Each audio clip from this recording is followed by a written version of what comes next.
हे दोस्तों नमस्कार। एक बार फिर से स्वागत है आपके अपने यूट्यूब चैनल देव जी के ट्रिक्स में।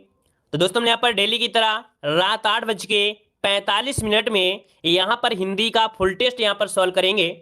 जो कि आप किसी भी एग्जाम की तैयारी कर रहे हैं, चाहे आप बीएड एग्जाम की तैयारी कर रहे हों, लेखपाल की, वीडियो एग्जाम की, या यूपी पुलिस की तैयारी, या किसी भी स्टेट से हैं, तो ये क्लास समझिए आपके लिए अमृत के समान है। ठीक है, तो चलिए फिर स्टार्ट करते हैं। सभी को गुड इवनिंग, सभी को गुड इवनिंग, सभी को गुड इवनिंग, सभी को जय हिंद। चलिए, पहला क्वेश्चन कहाँ गया? अरे चलिए, पहला क्वेश्चन शायद ऊपर रह गया, हमने दो क्वेश्चन से स्टार्ट किया, यहाँ पर आ गया पहला क्वेश्चन। चलिए, सभी को जय हिंद, सभी को जय हिंद, गुड इवनिंग, सभी को गुड इवनिंग। स्टार्ट किया जाए। चलिए, आइए, पहला क्वेश्चन आपके सामने दिया गया है कि हिंदी खड़ी बोली किस अपभ्रंश से विकसित हुई है। सभी लोग जवाब देंगे और जवाब के साथ साथ काउंटिंग भी करते चलेंगे कि कितना स्कोर आपका यहां पर बन रहा है आज की क्लास में। ठीक है, चलिए, पहला क्वेश्चन है कि हिंदी खड़ी बोली किस अपभ्रंश से विकसित हुई है। इसका राइट आंसर इनमें से क्या हो जाएगा? तो देखो, हमने बताया था कि जो सौरसेनी अपभ्रंश अर्थात सौरसेन जो आपका जैसे मथुरा है, ये सौरसेन जनपद के पहले आता था, तो उसी के नाम से भी पढ़ा, तो ऑप्शन हो जाएगा सी नंबर, सौरसेनी अपभ्रंश से विकसित हुई है। खड़ी बोली को कौरवी भी कहा जाता है और यह पश्चिमी हिंदी की प्रमुख बोली है, तो इसका ऑप्शन बनेगा यहां पर सी नंबर हो जाएगा। आगे बढ़ते हैं, क्वेश्चन आपसे अगला पूछा गया है कि बिहारी हिंदी का विकास किस प्राकृत या अपभ्रंश से हुआ है। यहां पर बताइए, बिहारी हिंदी का जो विकास हुआ है यह किस प्राकृत या अपभ्रंश से हुआ है। यहां पर जवाब दीजिए 2 नंबर में। चलिए, तो देखो भाई, यहां पर जिसका जवाब आ रहा है यहां पर बी नंबर, मगधी अपभ्रंश। हमने बताया था मगध साम्राज्य, अगर आपको याद होगा, मगध मगध बिहार को कहते थे, बिहार को, तो इससे तो आपको याद हो गया तुरंत कि बिहार और आपका मगध कितनी आसानी से याद हो गया। तो याद रखिए, मगध अर्थात यहां पर मगधी अपभ्रंश से आपका हुआ है, मगधी अपभ्रंश से। ठीक है, जैसे आपका पटना, गया, हजीबाबाद आदि जिलों में ये बोली आपकी बोली जाती है। आगे बढ़ते हैं, क्वेश्चन आपसे अगला पूछा गया है, अंगिका किस राज्य की बोली है। अंगिका किस राज्य की बोली है, यहां पर आंसर क्या हो जाएगा? अंगिका, देखिए, अंगिका आपके बिहार की है, इसको नोट करिएगा। यहां पर जो आंसर बनेगा वो आपका डी हो जाएगा। अंगिका बिहार राज्य की बोली है और ये कहां पर बोली जाती है? जो नेपाल का तराई भाग है, कहां पर? जो नेपाल का तराई वाले भाग है वहां पर बोला जाता है, याद रखिएगा। ठीक है, इसको हम लोग कई नाम से भी जानते हैं। ठीक है, चलिए आगे बढ़ते हैं, क्वेश्चन आपसे अगला पूछा गया है कि ऊ हमारा के खिलही ना देत रहे कहां की बोली है। जल्दी बताइए कि ऊ हमरा के खिलही ना देत रहे, ये कहां की बोली है? जल्दी से बताइए और जवाब दीजिए, इसका आंसर क्या हो जाएगा। चलिए, ये भैया यहां पर देख सकते हैं, बोलने से पता चला कि वो हमरा के खेले ही ना देते रहे, ये भोजपुरी बोली में आता है। ऑप्शन है आपका सी नंबर हो जाएगा, भोजपुरी। देखो, भोजपुरी में देखा जाए, भोजपुरी बोली में सर्वनाम में बहुत ऐसे आते हैं, जैसे हम, हमरा, हमनी का, तोहार, तोहनी का, ओकार, हुकर, है ना, ये शब्द आपके आते हैं, याद रखिए। तो आपका जवाब हो जाएगा सी नंबर हो जाएगा। ठीक है, यहां पर आगे बढ़ते हैं, क्वेश्चन आपसे अगला पूछा है कि जिनका उच्चारण स्वतंत्रता से होता है और जो व्यंजन के उच्चारण में सहायक होते हैं उसे क्या कहते हैं। तो चलिए, देखो, दिया गया है जो जिनका उच्चारण व्यंजन स्वतंत्रता से होता है और जो व्यंजन में उच्चारण, व्यंजन के उच्चारण में सहायक होते हैं, तो ऐसे इनको क्या कहते हैं? यहां पर हो जाएगा आपका बी नंबर, स्वर हो जाएगा। स्वर ही तो होते हैं ना जो स्वतंत्र होते हैं, और इनका प्रयोग हम लोग करते हैं व्यंजन के उच्चारण में करते हैं। तो ऑप्शन बनेगा जिसका भी आ रहा है बी नंबर है। अपना 1 नंबर नोट करिएगा। अगला क्वेश्चन दिया गया है, हिंदी भाषा में स्वरों की संख्या कितनी है। चलिए बताइए, हिंदी भाषा में स्वरों की जो संख्या है वो आपकी कितनी संख्या है, यहां पर आंसर क्या हो जाएगा? चलिए, जब स्वरों की संख्या बोले तो आपको जवाब क्या देना है? 11, 4, 7 या 2। चलिए जवाब दीजिए, इसका आंसर क्या होगा? चलिए, तो देख सकते हैं आपका जवाब आ चुका है। यहां पर कितने होती है? सॉरी, माफ करिए, स्वरों नहीं है, हर्ष स्वर दिया गया है, माफ करिएगा। यहां पर देखो, हर्ष स्वर दिया गया है, हर्ष स्वर। हर्ष स्वर मतलब आपके लघु स्वर है ना, लघु स्वर। तो लघु स्वरों की संख्या होती है 4 होती है। क्या? 4 होती है। हाँ, अगर मान लो स्वर पूछ लेता तो आप 13 बताते, 11 बताते, 11। लेकिन यहां पर हर्ष स्वरों की संख्या, जिन्हें लघु स्वर कहते हैं, इनकी संख्या 4 होती है। छोटा, छोटी, छोटा ऊ और आपका जो ऋषि होता है, ये 4 होते हैं। तो जिसका भी ऑप्शन बना है यहां पर बी नंबर आपका राइट हो जाएगा। चलिए आगे बढ़ते हैं, क्वेश्चन आपसे अगला पूछा गया है कि जिन संज्ञाओं से एक ही प्रकार की वस्तुओं अथवा व्यक्तियों का बोध हो उन्हें क्या कहते हैं। चलिए, जिन संज्ञाओं से एक ही प्रकार की वस्तुओं अथवा व्यक्तियों का बोध होता है उन्हें क्या कहते हैं। चलिए जल्दी से बताइए, इसका आंसर लॉक करिए। सही जवाब क्या हो जाएगा? जिन संज्ञाओं से एक ही प्रकार की वस्तुओं अथवा व्यक्तियों का बोध होता है उसे हम लोग कहते हैं जातिवाचक। क्या कहते हैं? जातिवाचक। जैसे मान लीजिए लड़का हो गया, है ना, एक ही प्रकार की वस्तुएं हैं। नदी हो गया, एक ही प्रकार की हो गई ना, तो यहां पर आंसर आपका हो जाएगा बी नंबर, जातिवाचक संज्ञा बनेगा। आगे बढ़ते हैं, क्वेश्चन दिया गया है कि जातिवाचक संज्ञा शब्द है।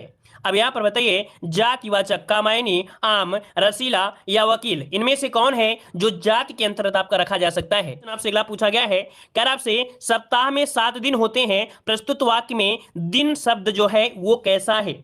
अब आप बताइएगा कि यहां पर जो दिन है, दिन ये कैसा है? पुल्लिंग है, स्त्रीलिंग है, उभयलिंग है, क्या है? जल्दी से जवाब दीजिए, यहां पर आंसर क्या होगा? भैया आप लोग वीडियो को लाइक शेयर जरूर करिएगा। जो लोग यहां पर जुड़ चुके हैं और लाइक करने के लिए भूल गए हैं किसी कारणवश, है ना, तो लाइक शेयर भाई साथ में कर दीजिए, तो थोड़ा आनंद भी आने लगता है। ठीक है, चलिए, दिन कैसा है? आप कहोगे कि मेरा दिन तो खराब हो गया, मेरा दिन तो अच्छा हो गया, तो दिन कैसा है, कैसा मतलब आपका जवाब हो गया यहां पर पुल्लिंग, जिसका ऑप्शन आ रहा है बिल्कुल राइट हो जाएगा। ठीक है, चलिए, हाँ बिल्कुल सही है। दिन कैसा और कैसी से अगर आपको नहीं पता चला है तो हमने बताया कैसा।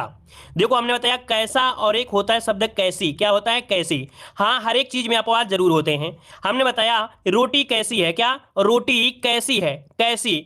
हमने ये तो नहीं कहा रोटी कैसा है, या आप लोग भी नहीं कहते हैं रोटी कैसा है, आप लोग कहते हैं रोटी कैसी है। और कैसी से आंसर आता है तो स्त्रीलिंग हो जाएगा, और अगर कैसा से जवाब आता है तो आपका पुल्लिंग हो जाएगा। जैसे पानी कैसा है, यही तो बोलते हैं, पानी कैसी नहीं बोलते हैं, तो इसका मतलब है पानी क्या होता है? पुल्लिंग होते हैं। उम्मीद है पहली बार जो जुड़े होंगे इस क्वेश्चन को समझ गए होंगे। चलिए आगे बढ़ते हैं, क्वेश्चन आपसे अगला पूछा गया है, निम्नलिखित विकल्पों में से पुल्लिंग शब्द आपका इनमें से कौन सा है? चलिए, गुड इवनिंग, गुड इवनिंग सभी को, गुड इवनिंग सभी को, गुड इवनिंग। चलिए बताइएगा पुल्लिंग शब्द इनमें से क्या है? अब जल्दी से आप लोग जवाब दीजिएगा, गलती नहीं होना चाहिए। देखिए यहां पर राशि कैसी है आपकी, कुर्सी कैसी है, चील कैसी है, लेकिन पक्षी कैसी नहीं, पक्षी कैसा है। ठीक है, तो यहां पर आंसर आपका हो जाएगा सी नंबर। यहां पर पक्षी जो आपका है ये पुल्लिंग है, नोट करिएगा। आगे बढ़ते हैं, क्वेश्चन आपसे अगला पूछा गया है, उर्दू शब्द सौदा का बहुवचन में क्या रूप होता है? उर्दू शब्द दिया है सौदा, मतलब जो पूछे एग्जाम में कि सौदा कैसा है, सौदा कैसा शब्द है, तो आपका उर्दू शब्द आपका है। तो ये बहुवचन में इसका रूप क्या हो जाएगा? बहुवचन में पूछे तो देखो उसके रूप में कोई परिवर्तन नहीं होता है। याद रखिए, सौदा का बहुवचन हो या कोई भी हो तो उसका वचन एक ही होगा, सौदा का सौदा ही होगा, चाहे वो बहुवचन में हो चाहे कोई इसमें हो, क्योंकि ये आपके हमेशा बहुवचन में ही होता है, इसमें कोई परिवर्तन नहीं होता है। ठीक है, चलिए आगे बढ़ते हैं, क्वेश्चन आपसे अगला पूछा गया है, हिंदी में मैं का बहुवचन इनमें से क्या हो जाएगा? मैं जो आपकी सर्वनाम है, अब आप बताइए कि मैं का बहुवचन बनाएंगे तो क्या बताएंगे? हैं, म्यूट तो कर नहीं देंगे, आप कहेंगे हम। क्या कहेंगे? हम कह देंगे, तो आपका जवाब हो जाएगा मैं का मतलब हम। ऑप्शन बनेगा आपका ए नंबर हो जाएगा। बड़ा सम्मानी व्यक्ति हो मतलब शब्द होता है कि मैं ना कहा है, हम कह दे कि हम आपको है, जैसे हम आपको हमेशा कहते हैं हम, है ना। और तुमको हमने कभी जल्दी गलती में निकल गया हो तो निकल गया हो, लेकिन हम आपको हमेशा तुम नहीं बोलते हैं, आपको बोलते हैं आप ही बोलते हैं। एक आदि तो हो जाती है, जैसे हम लोग पहले डिप्लोमा कर रहे थे, मतलब पॉलिटेक्निक कर रहे हैं, है ना, तो उस समय हमको एक सभ्यता सिखाई गई कि आप किसी व्यक्ति को अगर आप बोलते हैं तो आपकी आदत हमेशा ऐसा बन जाएगा, ताकि आप कंपनी में जॉब करने जाते हैं तो आप हमेशा आप ही बोलेंगे, ना कि तुम बोलेंगे, है ना। तो इसका आपसे जवाब हो जाएगा यहाँ पर हम हो जाएगा। क्लियर है? आगे बढ़ते हैं, क्वेश्चन आपसे अगला पूछा गया है, कर आपसे वह बहुत अच्छा लड़का है मैं वह कौन सा सर्वनाम है? चलिए यहां पर बताइए, वह बहुत अच्छा लड़का है वह कौन सा सर्वनाम है, वह कौन सा सर्वनाम है? तो वह की अगर बात करते हैं तो देखो यहां पर हमने बताया था यह और वह, यह और वह क्या होते हैं?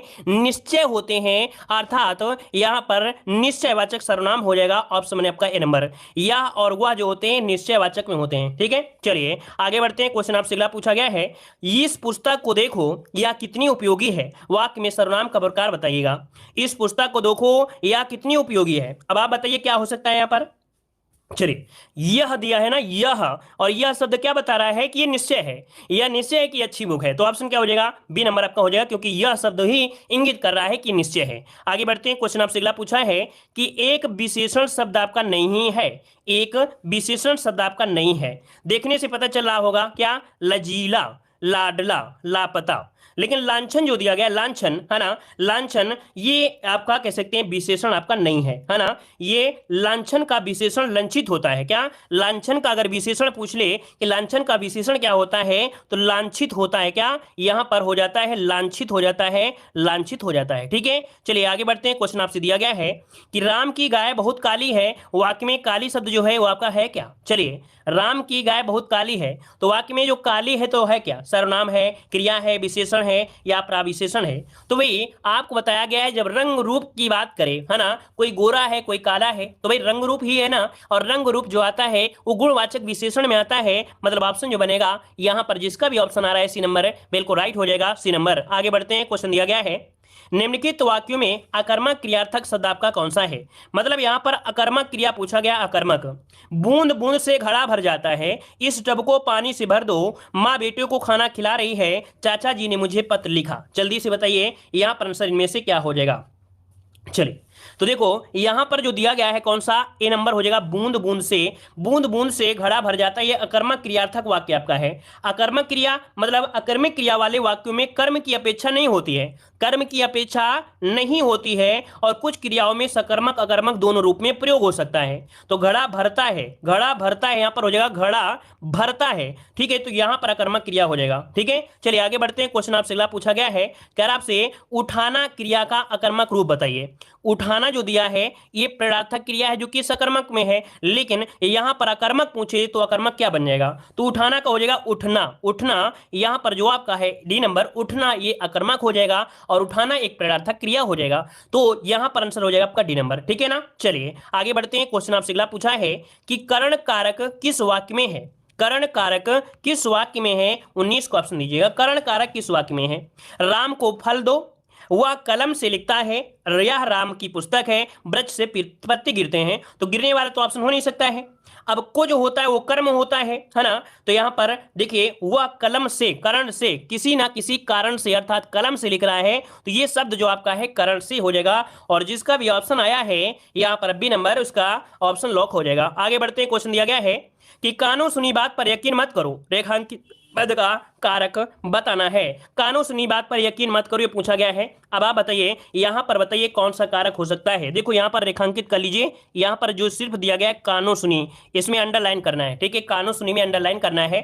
अब कानों सुनी जो आपका है क्या हो जाएगा, तो हम कहेंगे कि यहां पर कान से सुना होगा कि नहीं सुना होगा, से, करण से, कान से सुना, तो यहां पर क्या हो जाएगा, सी नंबर है करण कारक, इसका आंसर राइट हो जाएगा। कान से सुनी या कानों द्वारा सुनी हुई बात, क्लियर है ना, कान से सुनी या कानों द्वारा सुनी बात, तो ऑप्शन क्या होगा, सी नंबर हो जाएगा। चलिए आगे बढ़ते हैं। क्वेश्चन आपसे दिया गया है कि सुरेश गीत गा रहा था, वाक्य में काल आपको बताना है। सुरेश गीत गा रहा था, अब बताइए ये कौन सा काल हो जाएगा। अब वो जो गीत है वो अभी खत्म हुआ है कि नहीं खत्म हुआ है, हमको नहीं पता है। मतलब ये है कि क्रिया अभी अधूरी है या पूरी है, अभी आपको पता नहीं चल रहा है। इस कारण से ऐसी क्रिया जब पता न चले कि ये क्रिया पूरी है या नहीं है, तो वो अपूर्ण क्रिया होती है, अर्थात अपूर्ण भूतकाल हो जाएगा। ठीक है, चलिए आगे बढ़ते हैं। क्वेश्चन आपसे अगला पूछा गया है, मैं खाना खा चुका था, इस वाक्य में कौन सा भूतकालिक भेद है। मैं खाना खा चुका था, देखो हमने बताया था कि मैं खाना खा रहा था, तो खाना जो शब्द होता है खाने क्रियासन होता है, लेकिन जब कभी भी आपसे ये दे दे कि यहां पर चुका है, चुकी है, चुके हैं,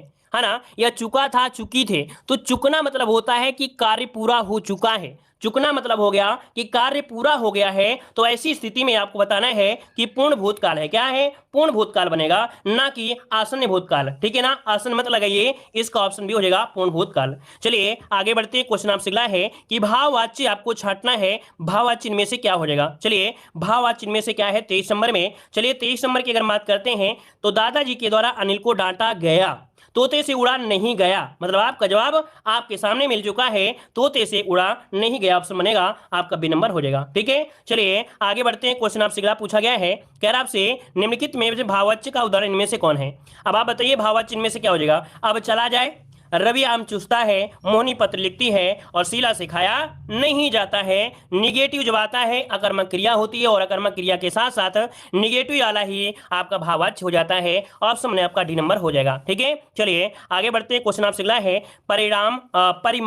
परिमाणवाचक क्रिया विशेषण अव्यय, इनमें से बताइए परिमाणवाचक क्रिया विशेषण इनमें से कौन है। 25 नंबर लॉक करिए जल्दी से। परिमाणवाचक क्रिया विशेषण क्या हो जाएगा, सर्वदा, सर्वत्र, इतना, उतना, है ना, ये तो होता है ना, मतलब ऑप्शन जो है सी नंबर इतना, इतना, उतना, यही तो होगा ना। यहाँ पर सर्वदा का प्रयोग कालवाची में प्रयोग करते हैं, सर्वत्र का प्रयोग हम स्थान में करते हैं, और यहाँ पर जो दिया है इतना, यही है परिमाणवाचक। ठीक है, चलिए आगे बढ़ते हैं। क्वेश्चन दिया गया है, कह रहा है उसने कटोरा भर दूध पिया, वाक्य में अव्यय शब्द आपका कौन सा है।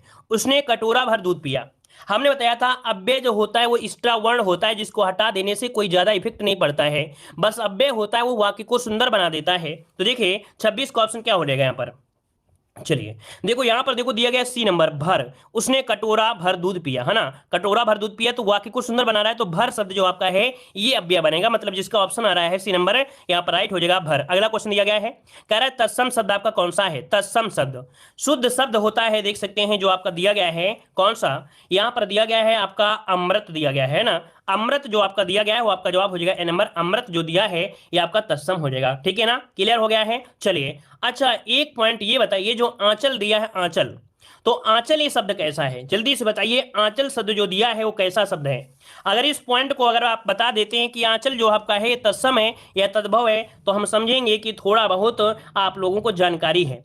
लेकिन याद रखिएगा कि कुछ हमने बताया था 100% रूल फॉलो नहीं होते हैं। यहां पर जो आंचल है वो भी यहां पर तत्सम होगा, कैसे, क्योंकि इसका जो तद्भव होता है, इसका तद्भव जो बनता है वो होता है आंचर, क्या होता है, आंचर होता है, आंचर होता है जिसे हम लोग स्तन बोलते हैं। ठीक है ना, तो यहां पर ये क्या हो जाएगा, एक प्रकार से यहां पर इस वाले ऑप्शन में ये अपवाद के रूप में भी है, जो कि ये तत्सम में ही आपका आएगा, याद रखिएगा। ठीक है ना, इसका जो तद्भव होता है वो आंचर होता है, आंचर होता है। ठीक है ना, चलिए आगे बढ़ते हैं। क्वेश्चन आपसे अगला पूछा गया है, कह रहा आपसे निम्नलिखित में से तद्भव शब्द अट्टारी का तत्सम रूप, और अट्टारी का तत्सम क्या होता है, अट्टालिका होता है। क्या होता है भाई, अट्टालिका होता है, और अट्टालिका कहां पर है, ऑप्शन डी दिया गया, अट्टालिका ऑप्शन डी हो जाएगा। ठीक है, चलिए अगला क्वेश्चन यहां पर आपसे दिया गया है, कह रहा आपसे कौन सा शब्द अहि का पर्यायवाची नहीं है।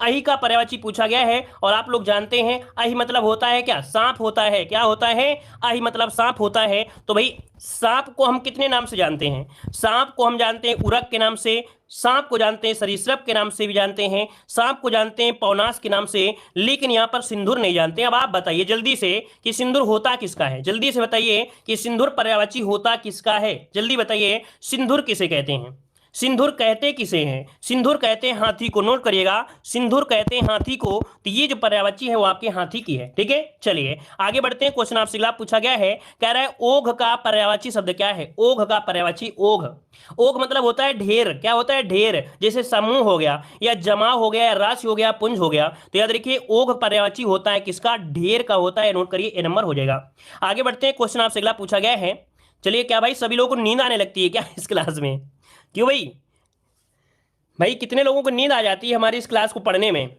हमको तो लगता है कि इतनी तेज हम पढ़ाते हैं कि आप लोगों को नींद तो भाग जाती होगी, एक कोर्स दूर पर भाग जाती होगी, है ना। तो भाई इस क्लास को पढ़ने के बाद ही नींद लिया करें, ज्यादा अच्छी नींद आया करेगी। ठीक है, चलिए यहां पर बताइए निम्नलिखित में से कौन सा विलोम शब्द आपका दिया गया है, विलोम शब्द यहां पर दिया गया है विलोम शब्द, अच्छा यहां पर दिया गया है अनभिज्ञ। देखो यहां पर पूरा कह सकते हैं कौन सा विलोम शब्द आपका है, तो यहां पर देखो यहां पर जो अनभिज्ञ दिया गया है, क्योंकि अनभिज्ञ होता किसका है, आप लोग जानते हैं भिज्ञ का विलोम होता है अनभिज्ञ, तो यहां पर अनभिज्ञ जो है वो आपका विलोम शब्द आपका है। ठीक है, चलिए आगे बढ़ते हैं। क्वेश्चन आपसे अगला पूछा गया है, शायद इसी से रिलेटेड क्वेश्चन है कि अनभिज्ञ शब्द का विलोम क्या होगा। अनभिज्ञ का विलोम, इस क्वेश्चन का देखते हैं कितने लोग सही करेंगे, जल्दी से बताइए, गलती नहीं होना चाहिए, इस क्वेश्चन का सही आंसर इनमें से क्या हो जाएगा। चलिए चलिए देखो अनभिज्ञ का जो होगा आंसर क्या होगा, यहां पर देखो भिज्ञ होता है, क्या होता है भाई, भिज्ञ होता है, लेकिन अभिज्ञ भी तो हो जाएगा, अनभिज्ञ का अभिज्ञ भी तो होता है भाई। यहां पर जो आपके ऑप्शन बनेंगे वो आपके बनेंगे ए और सी बनेंगे, याद रखिए अनभिज्ञ का विलोम भिज्ञ भी होता है और अभिज्ञ भी होता है, इस कारण से यहां पर जो ऑप्शन बनेंगे ए और सी आपके बनेंगे। चलिए आगे बढ़ते हैं। क्वेश्चन आपसे अगला पूछा गया है, कह रहा है इनमें से कौन सा शब्द गुस्से का पर्यायवाची नहीं है। गुस्से का पर्यायवाची नहीं होता है, गुस्से का पर्यायवाची 33 नंबर में, तो गुस्से का पर्यायवाची देखिए, गुस्से को हम लोग बोलते हैं को क्रोध बोलते हैं, गुस्से को हम लोग अमर्ष बोलते हैं, ठीक है अमर्ष बोलते हैं, गुस्से को हम लोग रोष कहते हैं, रोष। लेकिन जो अपकर्ष दिया गया है, अपकर्ष जो दिया गया है ये गुस्से का समानार्थी नहीं होता है, याद रखिएगा अपकर्ष मतलब अपकर्ष जो आपका है ये नहीं होता है। ठीक है, ये अवनति का होता है, क्या अवनति का होता है, एक प्रकार से अपकर्ष का अर्थ होता है अवनति होता है। ठीक है, चलिए आगे बढ़ते हैं। क्वेश्चन आपसे अगला पूछा गया है, यहां पर दिया गया है दिए गए विकल्पों में से गेह के समानार्थी शब्द आपके कौन से हैं। गेह के समानार्थी इनमें से क्या क्या बन सकते हैं, गेह के समानार्थी इनमें से क्या क्या बन सकते हैं, तो भाई गेह मतलब कहा जाता है सदन, गेह मतलब भवन, गेह मतलब निकेतन, मतलब ऑप्शन जो आपका सी नंबर है आपका दिया गया है, घर निकेतन वगैरह जो होते हैं इसी के पर्यायवाची होंगे, तो ऑप्शन मैंने आपका यहां पर सी नंबर हो जाएगा। ठीक है, चलिए आगे बढ़ते हैं। क्वेश्चन आपसे अगला पूछा गया है, जिसे भरे भले बुरे का ज्ञान ना हो उसे क्या कहते हैं? जिसे भले बुरे का ज्ञान ना हो उसे क्या कहते हैं? यहां पर आंसर दीजिए। आपका जवाब हो जाएगा कि जिसे भले बुरे का ज्ञान ना हो उसे कहते हैं अविवेकी कहते हैं, जिसका ऑप्शन बनेगा ए नंबर हो जाएगा। ठीक है, आगे बढ़ते हैं। क्वेश्चन आपसे अगला पूछा गया है कि जिसका निवारण ना हो सके इसके लिए शब्द क्या होगा? जिसका निवारण ना हो सके इसके लिए शब्द क्या होगा? क्वेश्चन आपसे अगला पूछा गया है, कह रहा अंग अंग फूले न समाना, मुहावरे का सही अर्थ इनमें से क्या हो जाएगा? अंग अंग फूले न समाना मतलब होता है बहुत आनंदित होना। क्या? बहुत आनंदित होना, मतलब ऑप्शन बनेगा आपका सी नंबर हो जाएगा। आगे बढ़ते हैं। क्वेश्चन आपसे अगला पूछा है कि अंगारों पर पैर रखना मुहावरे का सही अर्थ क्या होगा? अंगारों पर पैर रखना मुहावरे का सही अर्थ क्या हो जाएगा? चलिए, मतलब क्या होता है भाई? जोखिम मोल लेना, है ना, जोखिम मोल लेना। अंगारों पर पैर रखना मुहावरे का अर्थ हो जाएगा जोखिम मोल लेना हो जाएगा। ठीक है, चलिए अगला क्वेश्चन बताइएगा। क्वेश्चन दिया गया है कि कपट और कपाट का अर्थ क्या होता है? धोखा, दरवाजा, धोखा और दरवाजा। अरे धोखा दिया गया, अच्छा धोखा दिया गया है, तो यहां पर देखो आपका जवाब ये हो जाएगा धोखा और दरवाजा, बिल्कुल आंसर राइट हो जाएगा, ए नंबर हो जाएगा। ठीक है, चलिए किवाड़ भी कहते हैं भाई, है ना, कपाट का जो पुल्लिंग होता है किवाड़, दरवाजा, द्वार, पट इत्यादि के नाम से जानते हैं। आगे बढ़ते ये क्वेश्चन दिया गया है, करे कच्छ का अर्थ इनमें से क्या हो जाएगा? कच्छ का अर्थ इनमें से क्या होता है?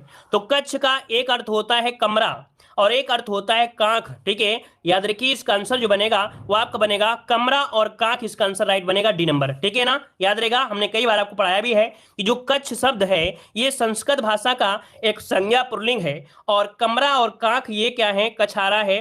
मतलब यहां पर जो आंसर हो जाए आपका डी हो जाएगा। चलिए आगे बढ़ते हैं। क्वेश्चन आपसे अगला पूछा गया है, कह रहे अधिमानता में उपसर्ग पूछा गया है। अधिमानता में उपसर्ग क्या होगा? उपसर्ग एक शब्दांश होता है, नोट करिए, उपसर्ग एक शब्दांश होता है जिसमें से अधि इसमें उपसर्ग आएगा।